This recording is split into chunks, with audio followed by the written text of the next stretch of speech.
breaking news ক্ৰমাৎ যেন এতিয়া ৰহস্যঘন হৈ পৰিছে ঢকুৱাখানা কাণ্ড আৰু তাৰ পাছতে আজিৰ দিনটোত কান্দি কান্দি সুনীল গগৈ পত্নীয়ে মুখ্যমন্ত্ৰী ডক্টৰ হিমন্ত বিশ্ব শৰ্মাক সাক্ষাৎ কৰিছে আৰু তাৰ পাছতে মুখ্যমন্ত্ৰী ডক্টৰ হিমন্ত বিশ্ব শৰ্মাই কৈছে যে এতিয়া যদি প্ৰয়োজন হয় তেনেহলে সুনীল গগৈ পত্নীয়ে হায়দৰাবাদলৈ যাওক আৰু হায়দৰাবাদত য'ত টেষ্ট কৰা হৈছে লেবৰেটৰীত এনেদৰে এতিয়া সাইন্টিষ্টৰ সৈতে তেখেতে কথা পাতক আৰু তাৰ পাছতে আত্মসন্তুষ্টি লাভ কৰক বুলি মন্তব্য কৰিছে মুখ্যমন্ত্ৰী গৰাকী আৰু কি কৈছে আমি সবিস্তাৰে লৈ অহাৰ চেষ্টা কৰিম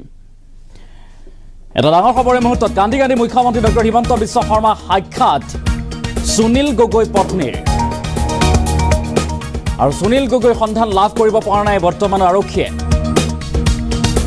অধিক ৰহস্যঘন হৈ পৰিছে ঢকুৱাখানা কাণ্ড সুনীল গগৈ পত্নীক উদ্দেশ্যে মুখ্যমন্ত্ৰীৰ বিশেষ মন্তব্য আৰু এখেতক হায়দৰাবাদৰ য'ত লেবৰেটৰী টেষ্ট চেণ্টাৰ আছে তালৈ লৈ যাব লাগে বুলি উল্লেখ কৰিছে যাতে তাত গৈ বিজ্ঞানীসকলৰ সৈতে কথা পাতিব পাৰে সুনীল গগৈ পত্নীয়ে আৰু কথা পাতি তেওঁ নিজেই কনভিন্স হৈ আহিব পাৰে আৰু লাগিলে মই টিকটটো কৰাই দিম বুলিও মন্তব্য মুখ্যমন্ত্ৰী ডক্টৰ হিমন্ত বিশ্ব শৰ্মাৰ প্ৰয়োজনত মই টিকট কৰাই দিম বুলি উল্লেখ কৰিছে সুনীল গগৈ সন্তানৰ পঢ়াৰ খৰচো আমি চাই দিম আমি ল'ম বুলি উল্লেখ কৰিছে আৰু মুখ্যমন্ত্ৰীৰ স্মাৰক পত্ৰ প্ৰদান কৰি সুনীল গগৈ পত্নীয়ে কৰিছিল বিশেষ অনুৰোধ আৰু তাৰ পাছতে স্থানীয় বিধায়ক নৱকুমাৰ দলিক মুখ্যমন্ত্ৰী ডক্টৰ হিমন্ত বিশ্ব শৰ্মাই এই নিৰ্দেশ প্ৰদান কৰা পৰিলক্ষিত হয় কান্দি কান্দি মুখ্যমন্ত্ৰীক যিহেতু আজিৰ দিনটোত সাক্ষাৎ কৰিছিল সুনীল গগৈ পত্নীয়ে আৰু তাৰ পাছতে যি ৰিপৰ্ট আহিছিল হায়দৰাবাদৰ পৰা DNA টেষ্টৰ আৰু সেই ৰিপৰ্টৰ সন্দৰ্ভত এনেদৰে এতিয়া মুখ্যমন্ত্ৰীগৰাকীয়ে মন্তব্য কৰা পৰিলক্ষিত হৈছে য'ত মুখ্যমন্ত্ৰী ডক্টৰ হিমন্ত বিশ্ব শৰ্মাই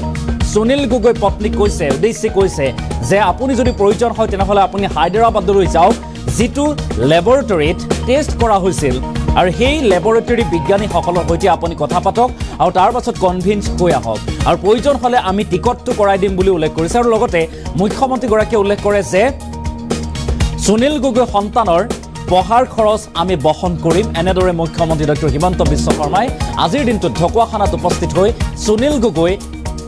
ঘটনাৰ সন্দৰ্ভত ঢকুৱাখানা কাণ্ড সন্দৰ্ভত এই মন্তব্য প্ৰকাশ কৰা পৰিলক্ষিত হয় আৰু আজিৰ দিনটোত কান্দি কান্দি যিহেতু সুনীল গগৈ পত্নীয়ে মুখ্যমন্ত্ৰীগৰাকীয়ে সাক্ষাৎ কৰিছিল সেই দৃশ্যাংশ আমাৰ হাতত আহিছে আমি প্ৰথমে সেই দৃশ্যাংশ শুনোৱাম দেখাম আৰু তাৰ পাছতেই ৰাজ্যৰ মুখ্যমন্ত্ৰীগৰাকীয়ে কি কৈছিল আমি সেই মন্তব্য আগবঢ়াৰো চেষ্টা কৰিম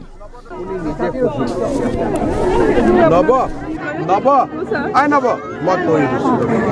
যাতে আপোনাৰ স্থায়ী সমস্যা সমাধান লাগে একদম এইবাৰ ছাৰ নহ'লে একদম শেষ আৰু অস্থায়ী নকৰোঁ চব স্থায়ী কৰি লাগে ছাৰ আই নব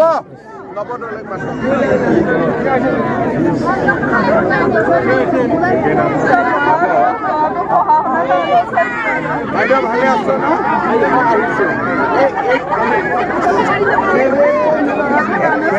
লাগিলে য'ত হায়দৰাবাদত লেবৰেটৰী টেষ্ট হৈছিল যাতে তেওঁ বিজ্ঞানীসকলৰ লগত কথা পাতি নিজে কনভিন্স হৈ হ'ব পাৰে তেওঁ মনত এটা কষ্ট পাই আছে দুইটা ফালৰ পৰা গতিকে মই ব্যৱস্থা কৰি দিম আপোনাৰ কোনোবা এজনৰ লগত মই টিকটো কৰি দিম দুইজনক হায়দৰাবাদত গৈ চাইণ্টিষ্টজনক লগ কৰি বাকী ল'ৰাটোৰ পঢ়া শুনা আমি চাম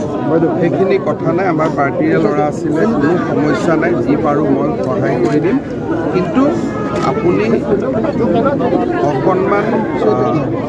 যিটো আপোনাৰ CID ইনকুৱাৰী কৰি আছে কাৰণে মই বিশেষ খবৰ লোৱা নাই কিন্তু এইটো কথা ঠিক যিহেতু হায়দৰাবাদৰ CFL তাতকৈ ওপৰত ভাৰতত ফৰেনচিকৰ বা DNA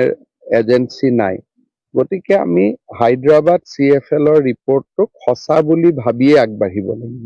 এমাহ দিন পাৰ হৈ গ'ল এজন মানুহ যেতিয়া বা কোনোবা এটা হত্যা হয় বা কোনোবা মানুহ যেতিয়া নোহোৱা হয় এমাহ এবছৰ কেতিয়াবা 3 বছৰ পিছতো ক্ৰেক কৰিব সময় লাগে তাৰ সময়সীমা এটা ধৰি আপুনি কাম কৰিব নোৱাৰে কাৰণ মানুহৰ লগত কথা নাই মানুহটো আটাইতকৈ আমাৰ যিমান ধৰাত যিমান প্ৰাণী আছে তাৰ ভিতৰত মানুহে আটাইতকৈ ডাঙৰ বিবেকবান আৰু বুদ্ধিবান গতিকে মানুহৰ লগত আপুনি যেতিয়া কিবা এটা সমস্যা হ'ব তাৰ একদম 10 দিনত উলিয়াই দিম 30 দিনত উলিয়াই দিম তেনেকুৱাটো কথা নাই কিন্তু পুলিচে নিজৰ কাম কৰিব বিশ্বাস ৰাখক CID ইনকুৱাৰী কৰি আছে কাৰণে মই বিশেষ খবৰ লোৱা নাই কিন্তু এইটো কথা ঠিক যিহেতু হায়দৰাবাদৰ CFL তাতকৈ ওপৰত ভাৰতত ফৰেনচিকৰ বা DNAৰ এজেন্সি নাই গতিকে আমি হায়দৰাবাদ CFLৰ ৰিপৰ্টটোক সঁচা বুলি ভাবিয়ে আগবাঢ়িব লাগিব এমাহ দিন পাৰ হৈ গ'ল এজন মানুহ যেতিয়া বা কোনোবা এটা হত্যা হয় বা কোনোবা মানুহ যেতিয়া নোহোৱা হয় এমাহ এবছৰ কেতিয়াবা 3 বছৰ পিছতো ক্ৰেক কৰিব সময় লাগে তাৰ সময়সীমা এটা ধৰি আপুনি কাম কৰিব নোৱাৰে কাৰণ মানুহৰ লগত কথা নাই মানুহটো আটাইতকৈ আমাৰ যিমান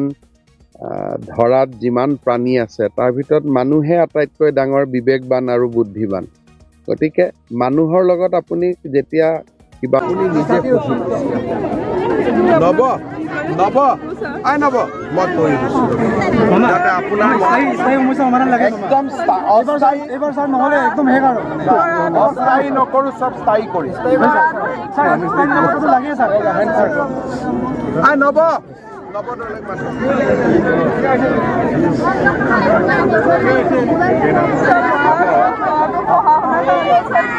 বাইদেউ ভালে আছে ন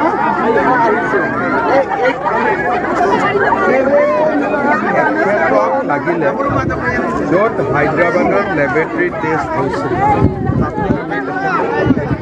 তাতে তেওঁ বিজ্ঞানীসকলৰ লগত কথা পাতি নিজে কনভিন্স হ'ব পাৰে তেওঁ মনত এটা কষ্ট পাই আছে দুয়োটা ফালৰ পৰা গতিকে মই ব্যৱস্থা কৰি দিম আপোনাৰ কোনোবা এজনৰ লগত মই টিকটো কৰি দিম দুইজনক হায়দৰাবাদত গৈ চাইণ্টিষ্টজনক লগ কৰি বাকী ল'ৰাটোৰ পঢ়া শুনা আমি চাম সেইখিনি কথা নাই আমাৰ পাৰ্টীৰে ল'ৰা আছিলে কোনো সমস্যা নাই যি পাৰোঁ মই সহায় কৰি দিম কিন্তু আপুনি অকণমান যিটো আপোনাৰ কষ্ট হৈছে সেইখিনি আমি বুজিছোঁ কিন্তু এটা কথা হ'ল যে অকণমান আমি চবেই পুলিচক সহায় কৰোঁ যাতে তদন্তটো সোনকালে হয় আপুনি দুখ নকৰিব মই কৰি দিম আপুনি নিজে নব আই নব মই কৈ দিছোঁ যাতে আপোনাৰ